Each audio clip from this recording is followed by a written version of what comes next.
Please like and subscribe. Today let's talk about too much sugar is bad for you. Why is too much sugar bad for you? Sugar is bad for you because it has calories, and because if you have diabetes or a diabetes-related condition, let's say high blood fat levels, then having sugar will increase your blood sugar and your triglycerides, which is a risk factor for heart disease. Triglycerides are a type of fat in the blood. If you have someone who has diabetes, their problem is that either they aren't producing insulin, or are resistant to it. Without insulin, eating sugar will increase blood sugar. But, essentially, diabetes is not just about blood sugar. It's about blood sugar and triglycerides, and lipid levels. Sugar is very calorie-dense. So you can easily consume a lot of sugar in soft drinks, and in all kinds of food that contain added sugar. It's not that the sugar calories are more fattening than any other calories. It's just calories are calories, and sugar packs a lot. The bottom line is that sugar does one of two things. It either displaces more nutritious foods in your diet, which means you're screening out nutritious dense foods, or it adds calories to your diet. So if you're adding calories on top of an already nutritious diet, that puts you at risk for weight gain. There's been a lot of research in recent years looking at the impact of added sugars, not the sugar naturally occurring in fruits and dairy products. What we know is that added sugars put you at a higher risk for a poor lipid fats profile, higher triglycerides, lower HDL, the good cholesterol, and higher LDL levels, the bad cholesterol, in the blood. A poor lipid profile increases your risk for coronary heart disease. There's also been some research that has shown that added sugars increase your risk of high blood pressure. And added sugars seem to promote inflammation, and more we find that inflammation is not good for the heart. There are several problems with excess sugar. All types of sugars do promote tooth decay. The more often you're eating sugary foods, then the more often you give that bacteria in your mouth time to go to work on the sugar. When we look at the types of foods that are high in added sugar, they often are not high in nutrition. So eating a lot of sugar is a general indication that maybe you aren't eating as healthy of a diet as you could. The other problem is that it can be a contributor to obesity and weight gain. That is because you are replacing foods that would be nutrient-dense with empty calories. Weight gain has been associated with high risk of heart disease, diabetes, and certain types of cancer. Sugar, no matter where it's coming from, does tend to increase our triglycerides, or fat levels in the blood, and higher triglycerides increase your risk for heart disease. Everything goes back to heart disease. There's a couple issues with sugar. The biggest thing is that there's no nutritional value. Foods that tend to have a lot of sugar added, they don't provide the satiety that you get from other more healthful foods, so people tend to consume more calories when they eat foods with more sugar in it. The other worry is sugar-sweetened beverages. If you eat a cookie or a piece of cake, you have hormones to signal that you feel like you've had something to eat. That doesn't happen with a soda. It doesn't mean that people can't have a treat occasionally, but most Americans are getting too many calories through sugary foods and sugar-sweetened beverages. That means you're not getting fiber, you're not getting vitamins, minerals. What we recommend for diabetics is if someone's going to have a small piece of cake, or a small piece of pie, then you would cut back on the other carbohydrates in the meal. If you normally have half a cup of rice, if the treat is going to be one cookie, then you have to have very little rice. The portion sizes for the most sweets are very small, but the sweets aren't. The cookies they sell in the stores, some have 400 calories. A cookie is equal to a large salad in terms of carbohydrates. Glucose is the body's major fuel and is broken down from carbohydrates, a combination of sugar molecules, in the foods we eat. Simple sugars such as sucrose, table sugar, and juice, fructose, are composed of only one or two sugar molecules and are converted to blood glucose faster than more complex carbohydrates like whole grains and vegetables. Carbohydrates come from all food groups except proteins and fats. Fruits, vegetables, starchy foods, milk and yogurt are all sources of carbohydrates. Sweet foods and beverages such as baked goods, frozen desserts, candy, juice, soft drinks and other sweet liquids also contain carbohydrates in the form of simple sugar. Table sugar, honey, molasses, syrup, jelly, jam, and any other sweet additions are also carbohydrates termed as simple. All these very tasty and fun foods and beverages can displace more nutritious complex carbohydrates, which provide vitamins, minerals, phytochemicals, and fiber, a multitude of power-packed nutrition. Simple sugar is also correlated with tooth caries, cavities, poor energy levels, and can lead to sugar cravings as the body never becomes fully satisfied from healthful foods. Eating naturally sweet fruits and dairy or dairy substitutes, i.e. soy milk, can also satisfy sweet cravings as well as take the place of simple sugar treats. Sugar causes glucose levels to spike and plummet. Unstable blood sugar can leave you experiencing mood swings, fatigue, and headaches. It also contributes to cravings, which begins the cycle of false hunger. By contrast, those who avoid sugar report having fewer cravings while feeling more emotionally balanced and energized. 2. Sugar increases the risk of obesity, diabetes, and heart disease.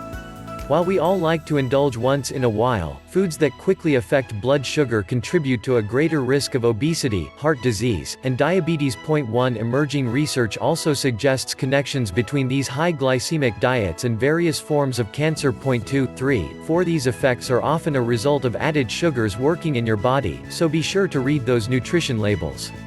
3. Your immune function can be affected by sugar. As if being sick wasn't bad enough, studies have shown that sugar can interfere with the way your body fights disease. 5. Bacteria and yeast feed on sugar, so excess glucose in the body causes these organisms to build up and cause infections. 4. A high sugar diet can lead to chromium deficiency. Chromium, a trace mineral, helps regulate blood sugar in the body. While it can be found in meats, seafood, and plant foods, 90% of Americans still don't get enough chromium because of refining starches.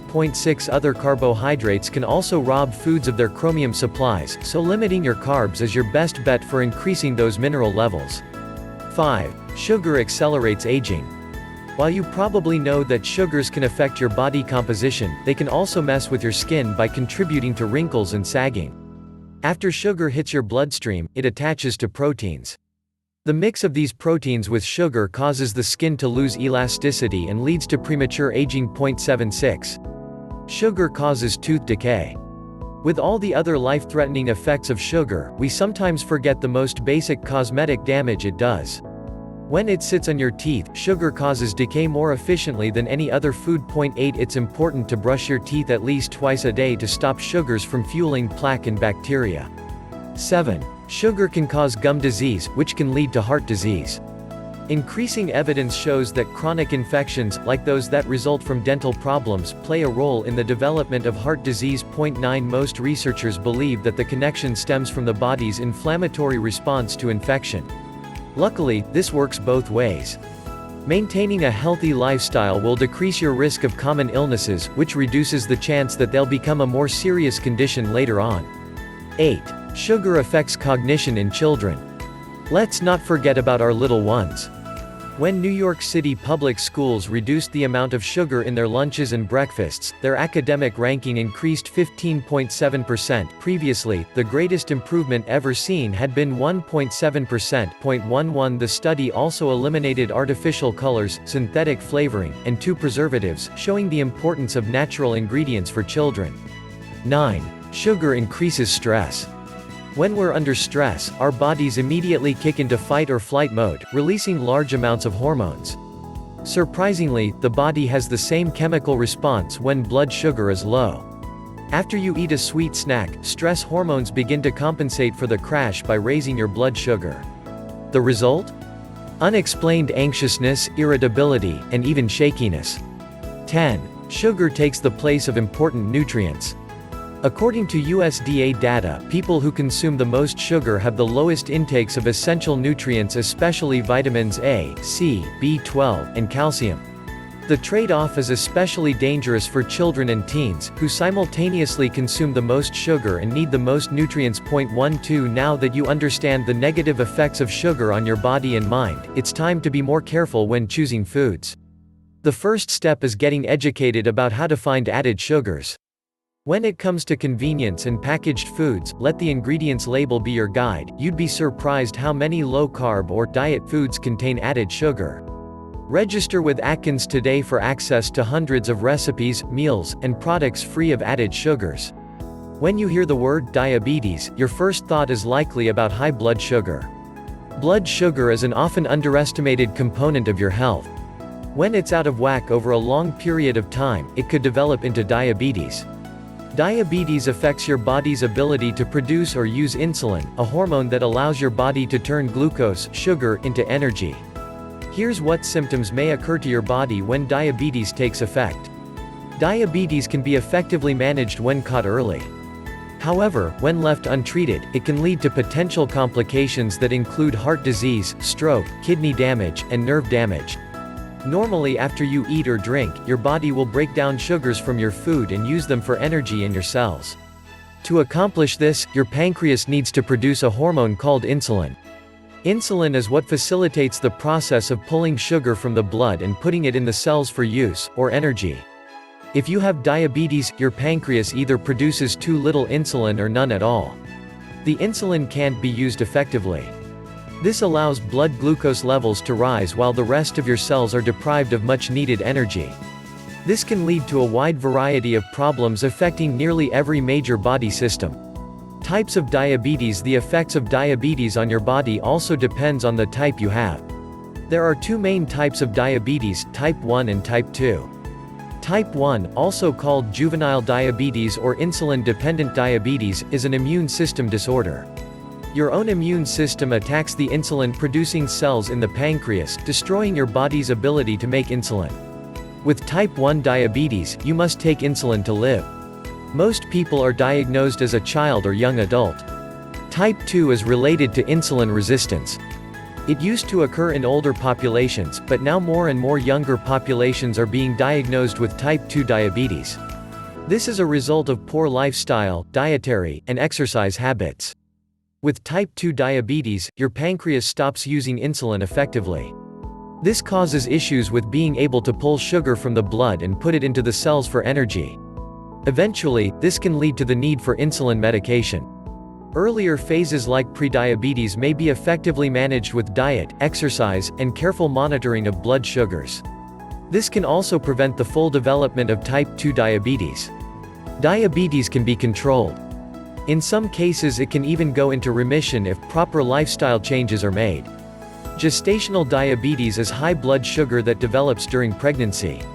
Most of the time, you can control gestational diabetes through diet and exercise. It also typically resolves after the baby is delivered. Gestational diabetes can increase your risk for complications during pregnancy. It can also increase risk of type 2 diabetes development later in life for both mother and child.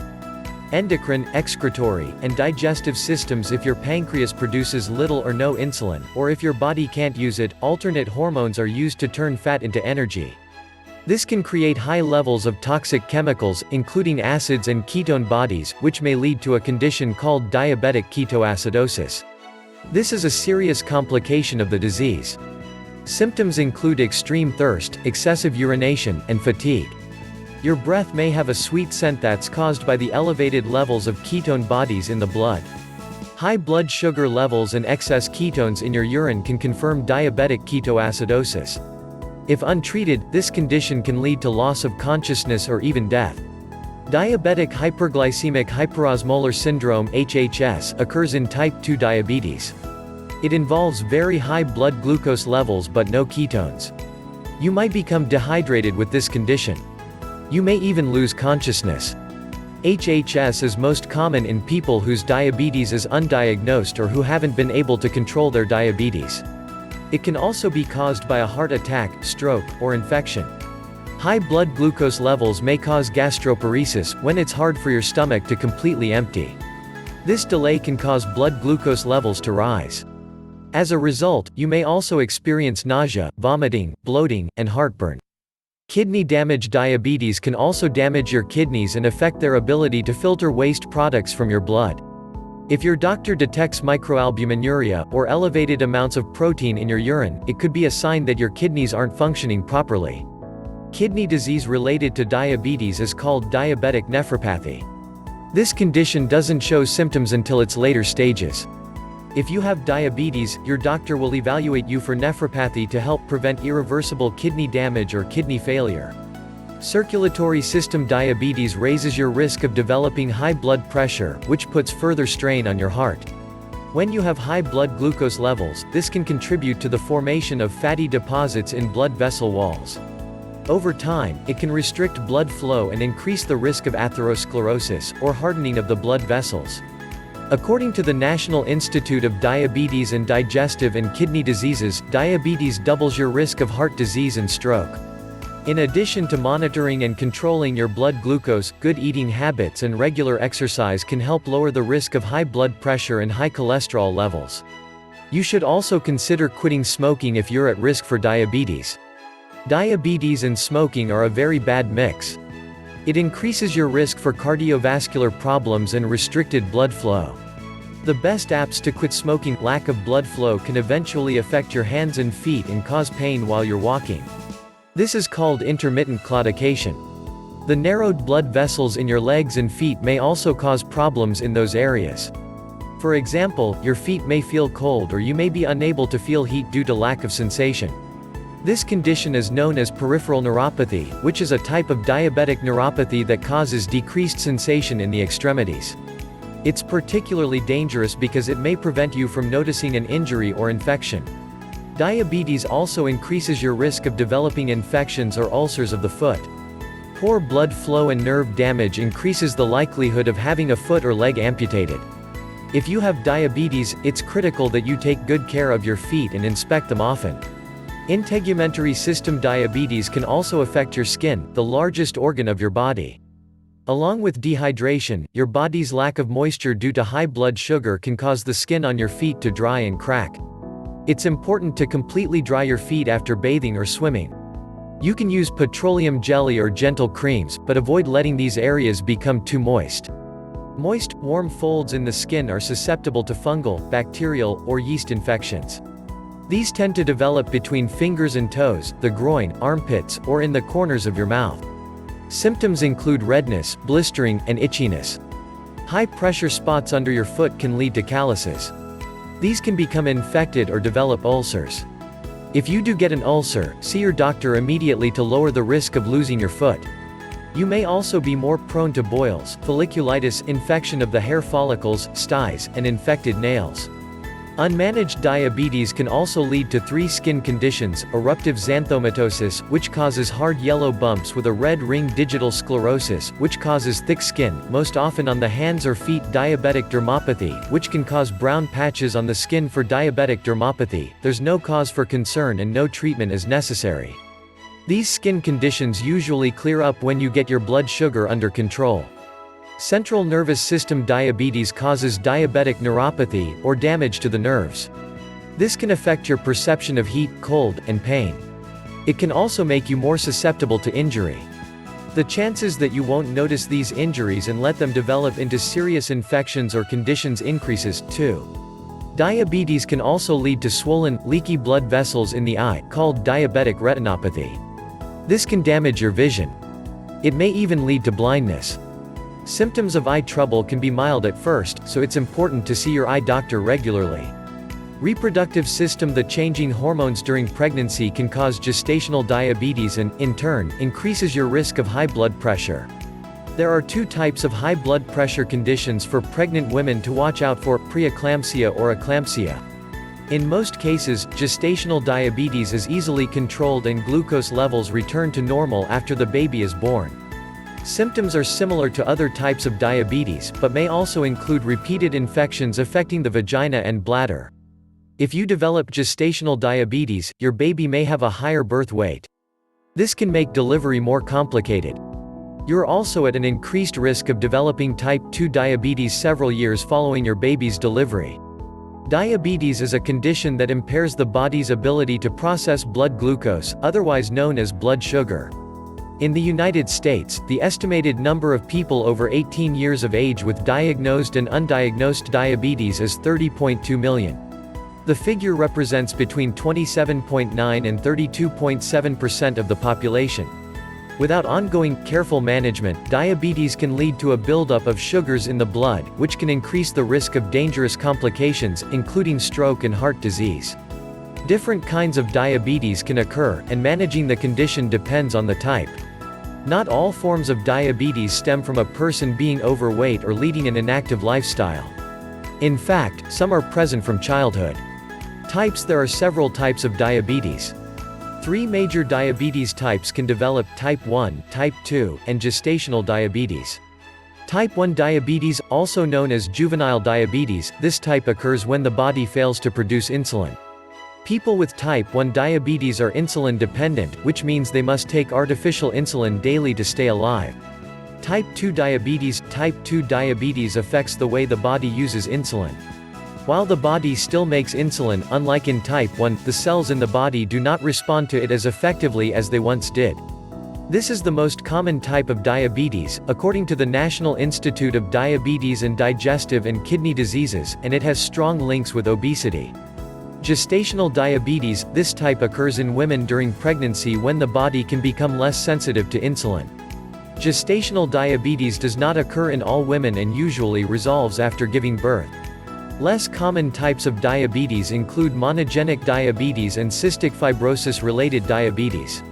Prediabetes. Doctors refer to some people as having prediabetes or borderline diabetes when blood sugar is usually in the range of 100 to 125 mg per deciliter, milligram per deciliter. Normal blood sugar levels sit between 70 and 99 mg per deciliter, whereas a person with diabetes will have a fasting blood sugar higher than 126 mg per deciliter. The prediabetes level means that blood glucose is higher than usual but not so high as to constitute diabetes. People with prediabetes are, however, at risk of developing type 2 diabetes, although they do not usually experience the symptoms of full diabetes. The risk factors for prediabetes and type 2 diabetes are similar. They include, being overweight, a family history of diabetes, having a high-density lipoprotein (HDL) cholesterol level lower than 40 mg per deciliter or 50 mg per deciliter, a history of high blood pressure, having gestational diabetes or giving birth to a child with a birth weight of more than 9 pounds, a history of polycystic ovary syndrome (PCOS), being of African American, Native American, Latin American, or Asian Pacific Islander descent, being more than 45 years of age, having a sedentary lifestyle. If a doctor identifies that a person has prediabetes, they will recommend that the individual makes healthful changes that can ideally stop the progression to type 2 diabetes. Losing weight and having a more healthful diet can often help prevent the disease. How insulin problems develop. Doctors do not know the exact causes of type 1 diabetes. Type 2 diabetes, also known as insulin resistance, has clearer causes. Insulin allows the glucose from a person's food to access the cells in their body to supply energy. Insulin resistance is usually a result of the following cycle: a person has genes or an environment that make it more likely that they are unable to make enough insulin to cover how much glucose they eat. The body tries to make extra insulin to process the excess blood glucose.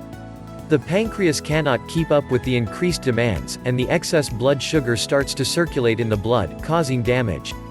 Over time, insulin becomes less effective at introducing glucose to cells, and blood sugar levels continue to rise. In the case of type 2 diabetes, insulin resistance takes place gradually. This is why doctors often recommend making lifestyle changes in an attempt to slow or reverse this cycle. Learn more about the function of insulin by clicking here. Exercise and diet tips. If a doctor diagnoses a person with type 2 diabetes, they will often recommend making lifestyle changes to support weight loss and overall health. A doctor may refer a person with diabetes or prediabetes to a nutritionist. A specialist can help a person with diabetes lead an active, balanced lifestyle and manage the condition. A healthy diet can help prevent, reverse, or manage diabetes. Steps a person can take to embrace a lifestyle with diabetes include, eating a diet high in fresh, nutritious foods, including whole grains, fruits, vegetables, lean proteins, low-fat dairy, and healthy fat sources, such as nuts. Avoiding high-sugar foods that provide empty calories, or calories that do not have other nutritional benefits, such as sweetened sodas, fried foods, and high-sugar desserts. Refraining from drinking excessive amounts of alcohol or keeping intake to less than 1 drink a day for women or 2 drinks a day for men. Engaging in at least 30 minutes exercise a day on at least 5 days of the week, such as of walking, aerobics, riding a bike, or swimming. Recognizing signs of low blood sugar when exercising, including dizziness, confusion, weakness, and profuse sweating. People can also take steps to reduce their body mass index (BMI), which can help some people with type 2 diabetes manage the condition without medication. Slow, steady weight loss goals are more likely to help a person retain long-term benefits. Using insulin. People with type 1 diabetes and some people with type 2 diabetes may need to inject or inhale insulin to keep their blood sugar levels from becoming too high. Various types of insulin are available, and most are grouped by how long their effect lasts. There are rapid, regular, intermediate, and long-acting insulins. Some people will use a long-acting insulin injection to maintain consistently low blood sugar levels. Some people may use short-acting insulin or a combination of insulin types.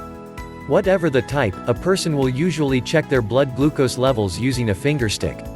This method of checking blood sugar levels involves using a special, portable machine called a glucometer. A person with type 1 diabetes will then use the reading of their blood sugar level to determine how much insulin they need. Self-monitoring is the only way a person can find out their blood sugar levels.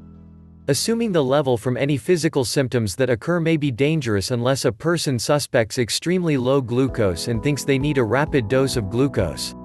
The discovery of insulin was fascinating and controversial. Click here to learn more. How much is too much? Insulin helps people with diabetes live an active lifestyle. However, it can lead to serious side effects, especially if a person administers too much. Excessive insulin can cause hypoglycemia or extremely low blood sugar, and lead to nausea, sweating, and shaking. It is essential that people measure insulin carefully and eat a consistent diet that balances blood sugar levels as much as possible. Other medications. In addition to insulin, other types of medication are available that can help a person to manage their condition. Metformin for type 2 diabetes. A doctor may prescribe metformin in pill or liquid form. It contributes to lowering blood sugar, making insulin more effective. It can also help in weight loss. Having a healthy weight can reduce the impact of diabetes. As well as diabetes, a person may also have other health risks, and they may need medication to control these. A doctor will advise the individual about their needs. Health is wealth.